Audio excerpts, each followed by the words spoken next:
The TouchRT app allows manual control of the focus motors from your tablet or smartphone. I launch the app, I power up my controller. I should mention that you should never plug in or unplug the motor from the controller while the controller is powered. Doing that will probably fry the driver in your controller. If you're going to unplug the motor, you should turn off the controller, wait 1 full minute, then you can unplug the motor. The same is true when you're plugging it in. Plug the motor in first, you don't have to wait in this case, and then power up the controller after the motor is plugged in. Here is my app. The first thing that I have to do is link the app in the tablet to the radio and the controller. And I do that with this red button in the upper left that says Link.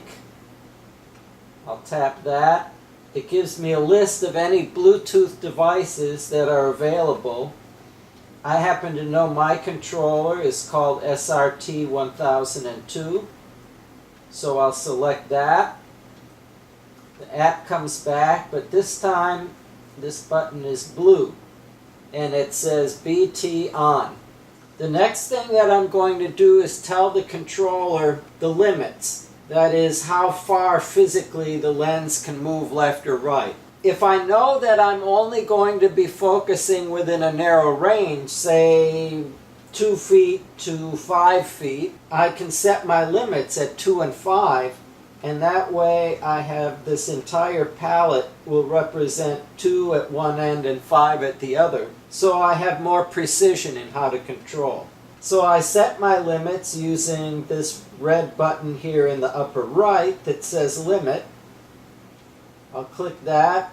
It's asking me, do I want to set the motor in reverse? And with the motor the way it's here or here, on the grip side the motor hanging forward, or on the other side the motor hanging back, the motor should be in reverse. If we were to switch this motor around and have it hang forward, that would be forward. So, to answer this question, yes, I want to run in reverse. Now, more buttons have appeared down here at the bottom. There are arrow buttons at either end, and in the middle there is a 0, which is gray, and another button that says INF, which stands for infinity. And I can use these buttons now to move the lens. And what I'm going to do is I'm going to move to the infinity position. Since I'm zooming and I have a 24 to 105 lens, I'm going to set my infinity at about 100 millimeters. Having positioned this where I want to set my limit, I'll hit the I and F button, which stands for infinity. And it now turns gray, and the 0 button is red.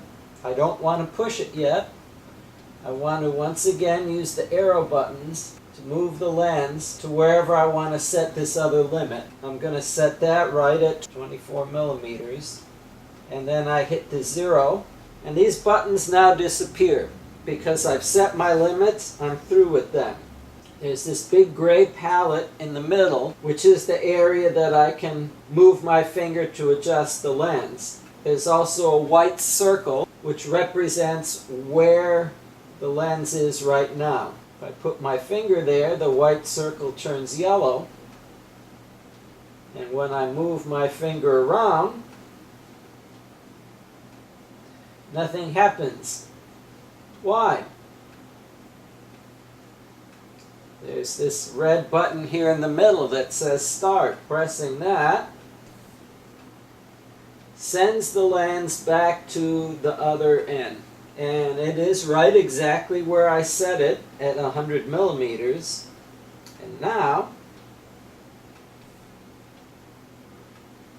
I can adjust the lens with my finger. And you'll notice if I move my finger quickly, the little dot lags behind. And what the controller is doing is it is dampening any abrupt or shaky movements that I do. It's also good to keep your finger always in contact with the tablet. Here I will lift off. Dot has gone from yellow to white. I go and try and press a different spot, which would cause the lens to make an abrupt and uncontrolled movement, and the app will not respond.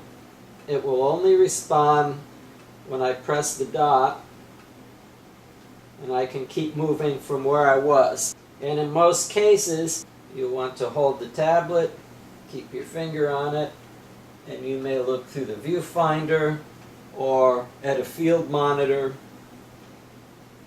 while you make your adjustment with your finger, not looking at the finger, but basically looking at the result in the viewfinder or field monitor. Here's a neat trick for doing automatic A to B focus pulls.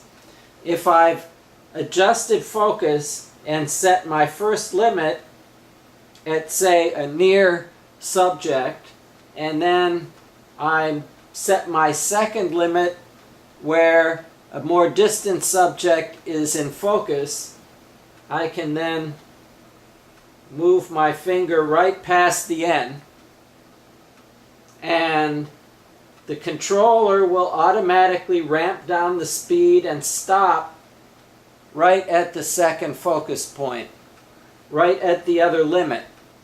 Basically, I've set limits where the controller isn't going to take the lens any further in either of those two directions. And when I run my finger all the way through, when it's approaching the other limit, the controller will automatically ramp down the speed and stop right at where the other limit was set. So that allows me to do, with the TouchRT, a preset A to B focus move, which is what 90% of focus pulls are. Or, if I'm following a second camera operator who's constantly changing the distance between themselves and, say, a subject, somebody walking along, talking to them, I have some real-time control using my finger like this. So this can be used for continuous follow focus, or it can be used for a pre-programmed A to B focus move. And if you wanted to set more than 2 focus positions, we have another app called ClickRT, which allows you to predefine up to 4 different focus positions and go to any one of those with a push of a button. And that is how you use the TouchRT app. When I'm through, I turn off my controller. I remember to wait 1 full minute before breaking down the rig, and hit the back arrow on my tablet to exit the app, and I can turn off my tablet.